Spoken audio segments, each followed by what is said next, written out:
Hi guys, today's topic is NAT. So welcome. Uh, Natting is network address translation. As you are, I think, aware, you might be having a little knowledge about that. Natting is just translating one IP address into another IP address. So in this diagram, you can see there are a lot of computers like uh, 10.0.0.4 3, 2. These are the IP addresses given to all the system. These are the private IP addresses. And this is my router. And anybody if has to access the internet, they have to go outside. So these all the private IP addresses need to be translated and they need some kind of unique public IP address.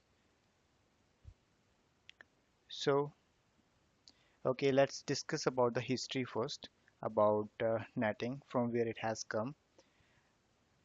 When IP version 4 was evolved at that time, it was it was thought that there are a lot of IP addresses that we need. How much we need, we have that much.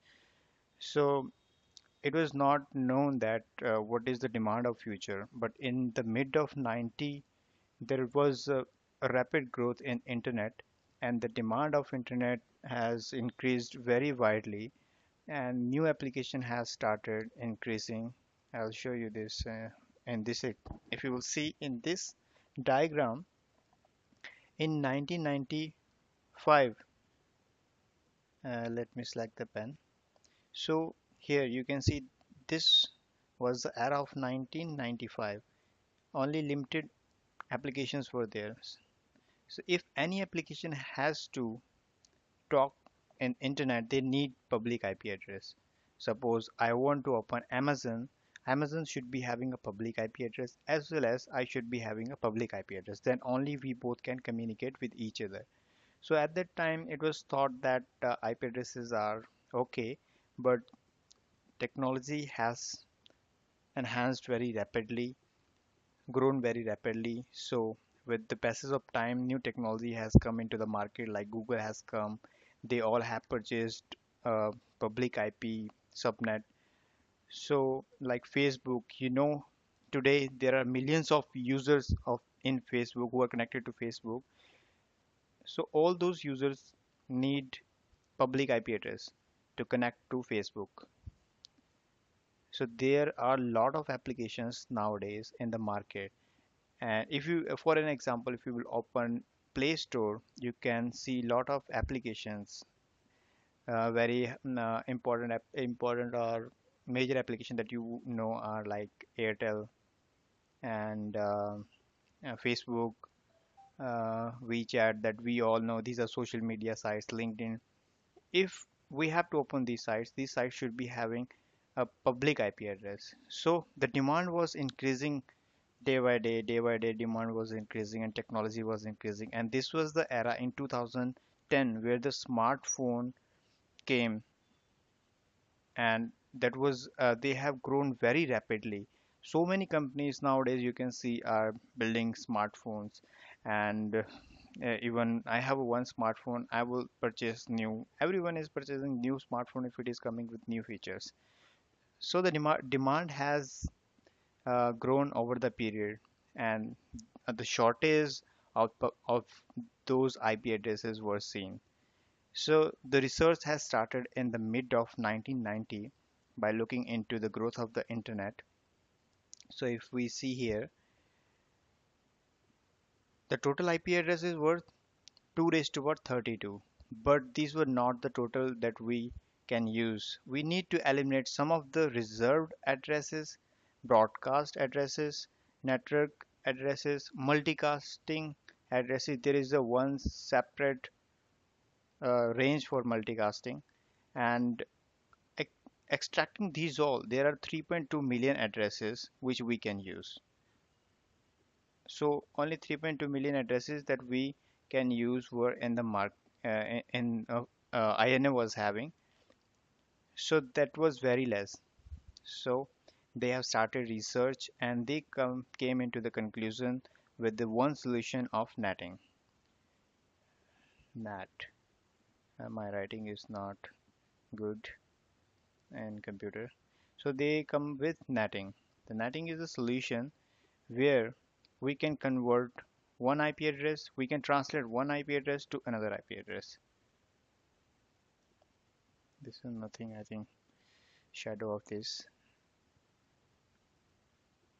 So smartphones, I already told you, there are millions of smartphones and all requires public IP address. China is a very big country and how many how many population is there, and India as well. Both two countries would be having billions of smartphones, and every smartphone is connecting to internet. So this is the RFC 1631, and in mid 1990s this RFC was introduced and they come up with the solution of netting. So what are the benefits of the netting? Like here, what we are doing, we are converting private IP address to the public IP addresses. So if in my network there are 10,000 users, so the 10,000 users has to connect to internet. I will assign only one public IP address.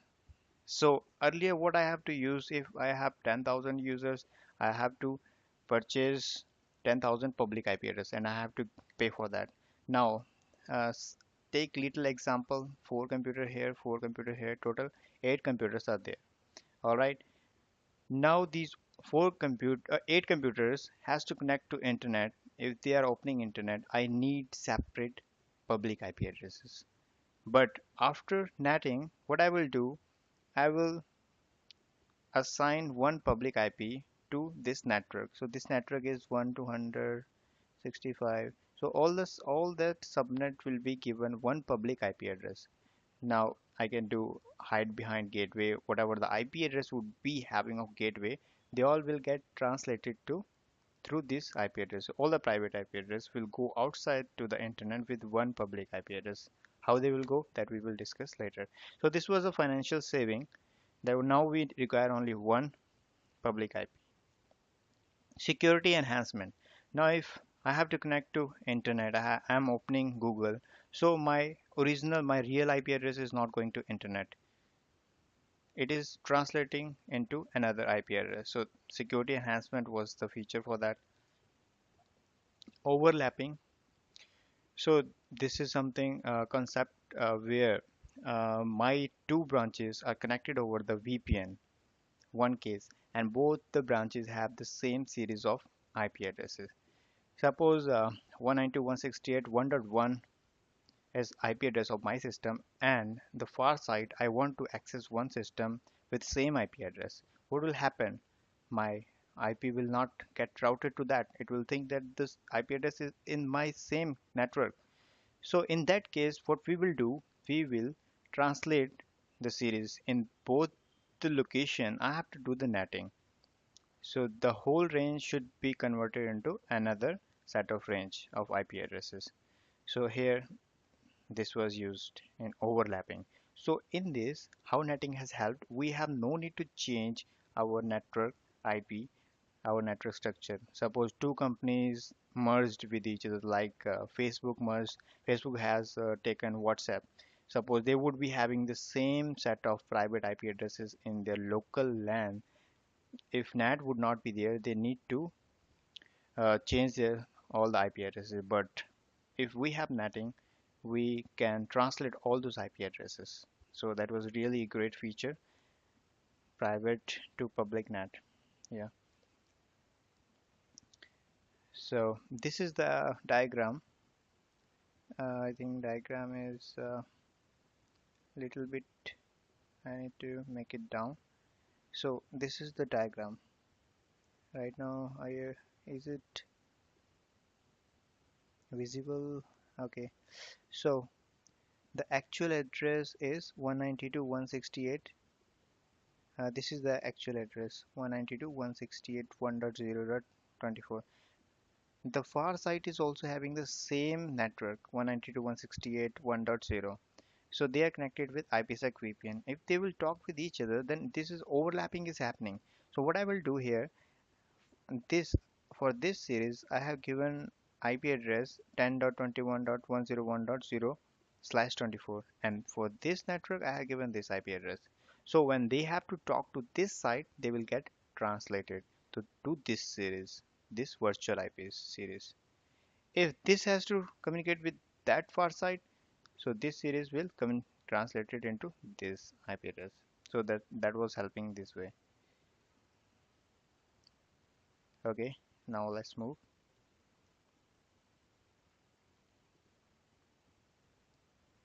Types of NAT. So when I have seen in Google, I come to know there are a lot of types mentioned in Google, but basically these are the two type of NAT which are happening in our firewall. One is source NAT, one is destination NAT. These source NAT and destination NAT are further divided into many subcategories that I will discuss later. But these are two main: source NAT and destination NAT are the categories of the netting. So every vendor like FortiGate, they have given a different name to source NAT. This is the source NAT, which I have told you here. Source NAT. So this is outbound, and destination NAT is inbound as well as outbound. Means connection can be initiated from outside as well as inside. But in source NAT, connection is created only for from outside. Okay.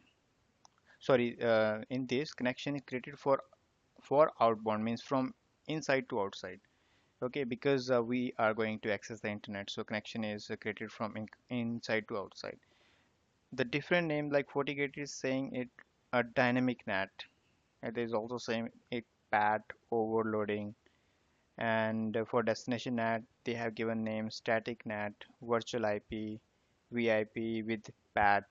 Checkpoint has given it names hide NAT, NAT behind gateway. So in this, the IP address of gateway will get stick. And also we can assign new IP address to it. Destination NAT, they have given static NAT, name of static NAT. If I talk about Palo Alto, then they have so many variant in that. So DIPP, dynamic IP. So this is also dynamic IP port. This is P means port. IP means IP. Dynamic IP port. This is dynamic IP and static NAT. These are three variant. I will discuss this later. And this is static IP. Again, this is not NAT. This is IP. Static IP. Sorry, I forgot to amend it. This is port forward, port translation, both are different thing. So this is then destination NAT in Palo Alto. So the concept is same. There are only two type of NAT. One is source NAT, one is destination NAT. They have given different names. Different vendor have given different names.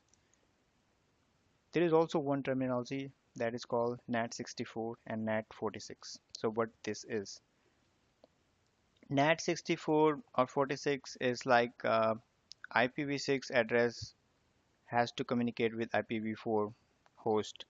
So we need to convert IPv4 to IPv6 or vice versa. Suppose my one website is in my I have a web server or email server, and its IP address is IPv4, and my host is being assigned IPv6. Now how it has to communicate with that server? So some kind of translation is required here. This will help NAT64. And vice versa, if my host is having IPv4 address and my web server is having 6, and they have to communicate with each other, then NAT46 will work here. Okay, I have given very good slideshows. Source NAT. Now I would like to explain it in detail. What is source NAT? Source. So I have this LAN network. This is my LAN network, and this is internet. So this is me, suppose me, and I have this IP address. So this is my source IP address, and I want to connect to internet, and Google is here. I'm opening Google. It's very difficult to write here. So if I have to open Google, this is my destination, DST. Okay, So the source is my this IP address and this is my destination.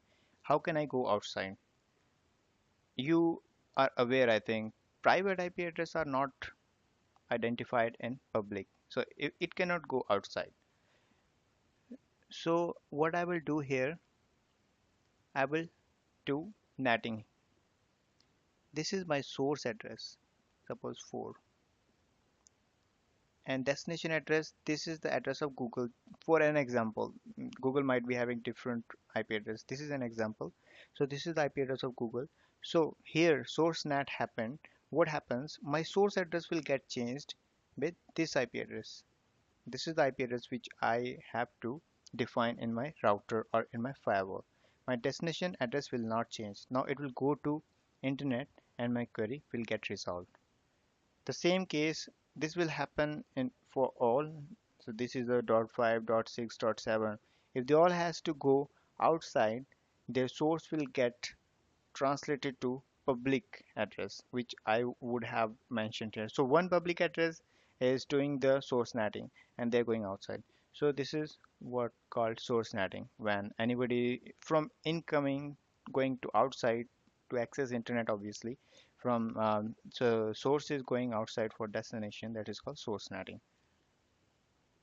So uh, for like I told you earlier, in source netting, this is also called hide net in checkpoint. Why hide net? Because your all the IP addresses are hidden behind your gateway. So there is one option I will show you later where you have to select the hide behind gateway. So or you can also assign one unique IP address so that they all get translated to that. So hide net is also called as a source net. So let's move to next. Next is destination net. So now what is destination at? As from earlier, you might come to know that if I'm going from inside to outside, then it is a source net. So obviously, if someone is coming from outside to inside, then it should be a destination net. Yeah, that's right. So suppose now I am outside of my company, and this is my laptop. I want to access my mail. Take an example of mail. So I have to access my mail. What I will do? Obviously, company would be having one any DMZ server, so it might have uh, set a mail server there. That mail server would be having some IP address, but I'm outside. I cannot access this IP address because this is private IP address. So there should be a type of translation so that anybody from outside can talk to this IP address. So this 2.1 is mapped to this address. So you obviously know this is the public range. So this has been netted to this. This is the IP address of my system. Now my source is this and my destination is this. This destination, when I will reach here in firewall with this destination will get netted, get translated to this IP address. So here destination netting is happening. Also there is a 25. So 25 is the port number, destination port number. So here it will get translated to this. And also you can see that same IP address is shown here. This is also 1.1.1, but port number is changed. Here it is 80.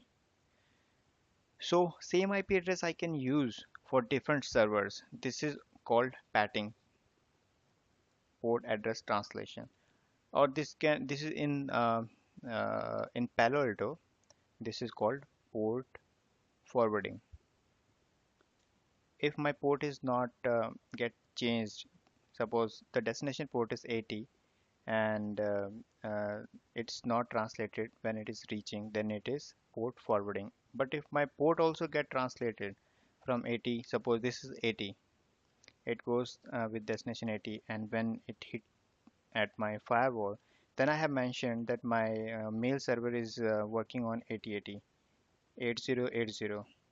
Okay, then I have mentioned that okay, whenever request will come for 111.80, then convert it to 8080 with this IP address. Okay, So that is called port translation. But if it is not changing the port, then it is called port forwarding. All right. So let's move. I hope this is clear now. Destination NAT. So these are the packet flow which I have taken for different vendors. If we talk about Juniper, this is the Juniper's packet flow. I have taken this to show you the netting, where netting is happening. When the packet is hitting my firewall, it will check session. I'm not going to explain whole the packet.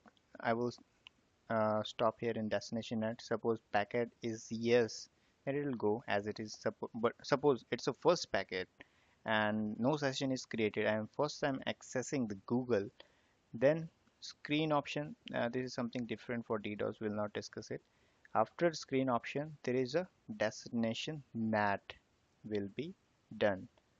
Okay. So here netting will be performed. My packet hit, it will get netted. So if I'm typing google.com, at the end of Google, Google is also doing destination NAT because its Google server would also be hosted in its DMZ and it will be having its any private IP address. So it will convert that public IP address into any private IP address. So every vendor is following this strategy. They have like some things are before, some things are later, but destination NAT will come in picture. See, packet came at interface layer, DDoS is checked. Okay, suppose we have not enabled DDoS, it will check the integrity. Suppose IPsec packet is it's not IPsec packet, then it will check the destination NAT. This is the sequence how it will check. If we talk about Palo Alto, suppose the packet hit here and it went to the source zone, it done the forwarding lookup and identified the destination zone, and here it is doing netting, NAT evaluated. So netting is performed in the first phase because packet when the packet will hit to the firewall, it has to be netted. Then once it got netted, then we will come to know okay, we need to apply the security policies and we need to forward the packet to the destination. Okay, thanks guys. I hope you like this video. Please subscribe my channel and share this video and like this video. And my next lecture, I would try to explain this more. I would also require your comments. Tell me if you want more description on netting. I can show you by configuring on different vendors. Thanks. Bye.